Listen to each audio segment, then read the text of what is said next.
Good morning, students. IPEM International School and College welcomes you to the I Learn classes. This is Mrs. Antara Ganguly and I will be teaching you English language. The topic we are going to discuss today is notice and email writing. So let's get started. Notice and email writing will remain an integral part of your English language paper right from class 6 to class 10. This is a very scoring question. If you follow the format to the T, you can score very well. Another very important point is that the notice and email are related to each other. Part A is notice and part B is email. So, let us first study what is a notice. A notice is a written or printed announcement put up on display boards in schools or other public places like malls, cafes, and libraries. It is generally written in a formal tone. Let us take a look at the pictures. The first picture is of a school notice board like we have in our school for putting up important notices. The second picture is of a notice put up in a library and it says all library branches will be closed in response to COVID-19 concerns through April 5, 2020.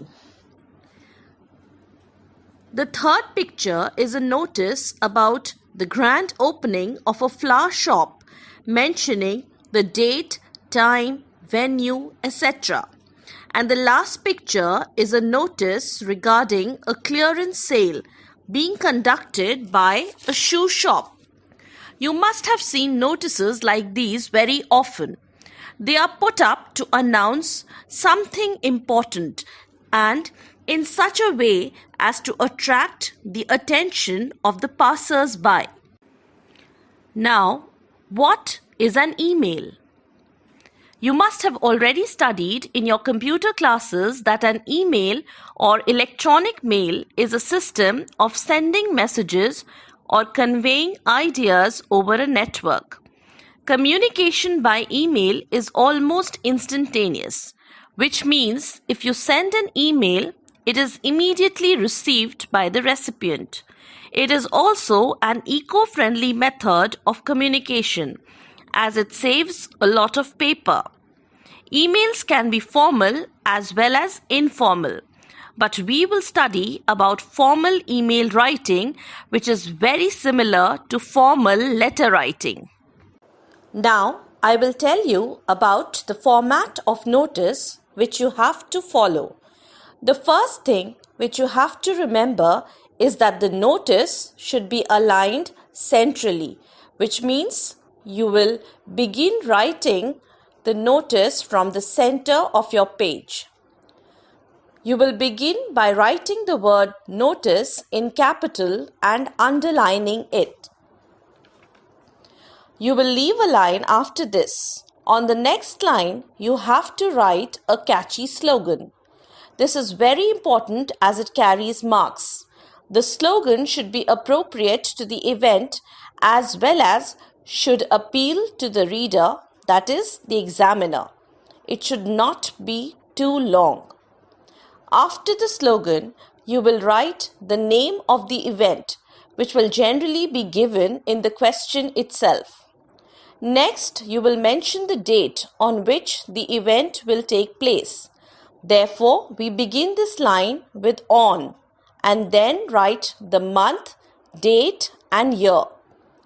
On the next line, we mention the timing of the event like from 9 a.m. to 12 noon or between 10 a.m. and 1 p.m.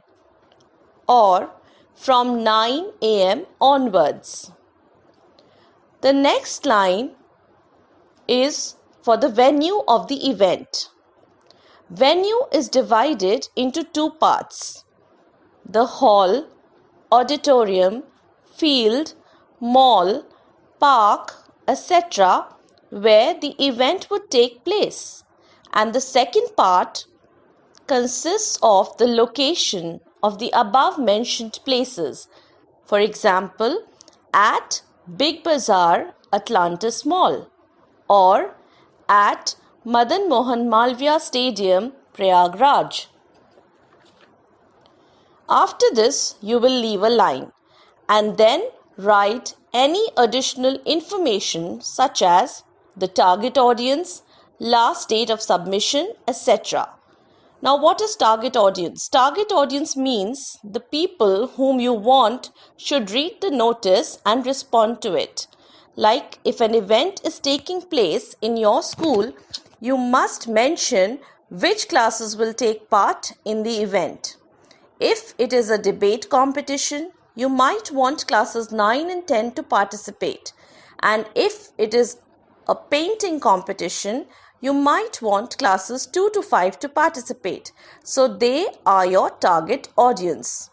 In case of notices in public places, the target audience is everyone who visits the place. Last date of submission means the last date by which the names should be submitted to the responsible person. Let us move on to an example. Your school is organizing an inter-school debate competition. Write a notice for your school informing them of the event. So we begin by writing notice and underlining it. Then after leaving a line, we write the catchy slogan, which in this case is a war of words, since a debate is a war of words, thoughts, ideas. Alternatively, you can also write the slogan, "Let's debate." The next line is the name of the event, which is given in the question as Inter-School Debate Competition.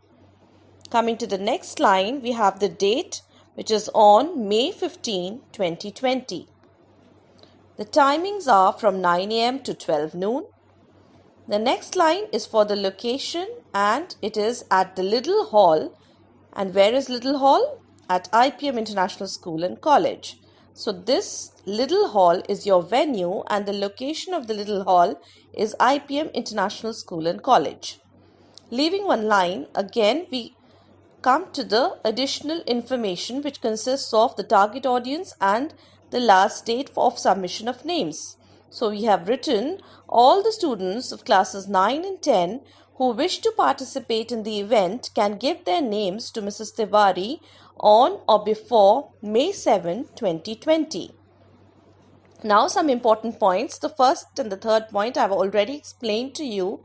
The slogan should be catchy and appropriate for the event. The venue has two parts: name of the hall, field, mall, park, etc., where the event will take place, and the location of the above places. Coming to the second point, which is the date of the event should be 15 days from the date of the notice. This is very important. Suppose you are writing the notice on the 1st of May. So the date of the event must be 15 days in future.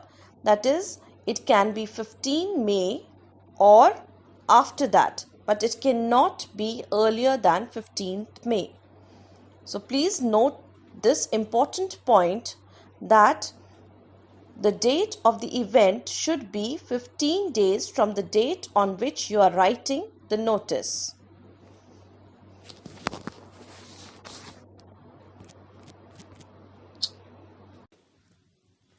Now let us study the format of the email. As you can see, the email is to be written just like a formal letter, and everything should be aligned to the left. We have to strictly stick to the margin while writing an email. We begin the email by writing the email address of the recipient.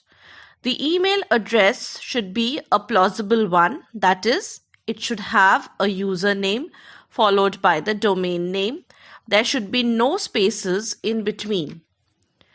In the next line, we have to write the subject of the email, which could be the same as the name of the event in the notice. The subject should not be too long. After this, we leave a line and write the salutation, which is Dear Sir or Dear Madam. We begin the first paragraph. Here, the opening sentence of the email is very important as it carries marks.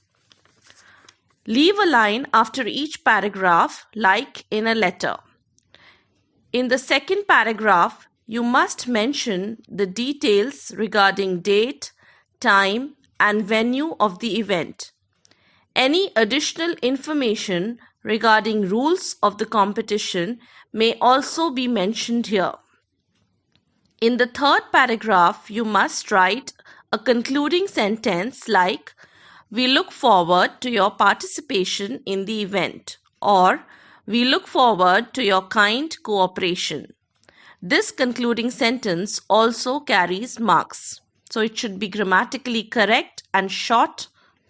After the third paragraph, we leave a line and write the subscription, which is thanking you, yours faithfully, followed by your full name, and then designation. Now, what is designation? Designation is a special post or office. Suppose in the question it is mentioned that you are the college captain or sports captain or the literary secretary of your school. So you have a designation which you can mention after your full name. This is optional depending on the question.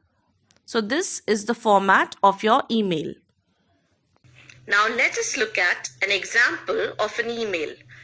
Write an email to the principal of a neighboring school informing her of the debate competition and requesting her to send a team to participate in the event. So we begin with the email address principalbluebellschool@gmail.com. So you're writing to the principal of a neighboring school, so you have used a simple email address, principal and name of the school, followed by the domain name. Now next line will be the subject of the email, which is you want to invite them to an inter-school debate competition. So you can write the subject simply as inter-school debate competition. Then leave a line and write the salutation, Dear Sir or Madam. Then begin with the opening sentence. Our school is hosting an inter-school debate competition, War of Words, as part of our Founders' Day celebrations. See, the sentence is very simple and to the point. It should be grammatically correct. Alternatively, you can also write it like, this is with reference to an inter-school debate competition being organized by our school as part of our Founders' Day celebrations. Keep the opening sentence short and grammatically correct. Now coming to the second paragraph, the event will be held on May 15, 2020 from 9 a.m. to 12 noon in the Little Hall of IPM International School and College. So the exact date, time and venue which you have mentioned in the notice will be mentioned here also. We request you to send 2 participants from classes 9 and 10 to participate in this event. So you have mentioned the target audience in your school as well as here in the email, asking only participants from class 9 and 10 to be sent. The topic will be given to the students an hour before the start of the competition. They may bring their laptops for use during the preparation time. So this is additional information which you want to give to the participants of the other school, that the topic will be given to them just 1 hour before the start of the competition and they may bring their laptops. So these additional informations can also be included in the second paragraph. Now coming to the concluding line, the third paragraph is also short and to the point. We look forward to your school's participation in the event. Just that much. And then you write your subscription, thanking you, yours faithfully, full name and literary secretary. You can also, the designation could also be debating secretary. Now look at some important points. The email address should have no capital letters and no space. This is very important. Children often make mistakes by putting in capital letters and giving spaces in between. The second point, the date, time and venue mentioned in the email should be the same as given in the notice. I had told you in the very beginning that the notice and email question is always related to each other. So the date, time and venue that you have mentioned in the notice should be exactly mentioned in the email as well. There should be no difference. The tone of the email must be formal. I have told you it is a formal letter. It should be brief, to the point, only stating facts. No shoddy expressions, short forms, SMS vocabulary or spellings should be used. I hope it is clear now. For your convenience and understanding, I have put together a list of some catchy slogans for various events. This will serve as a guideline when you attempt to write slogans. Remember, they should be appropriate for the event. Thank you. Stay home, stay safe, and stay connected through the iLearn platform.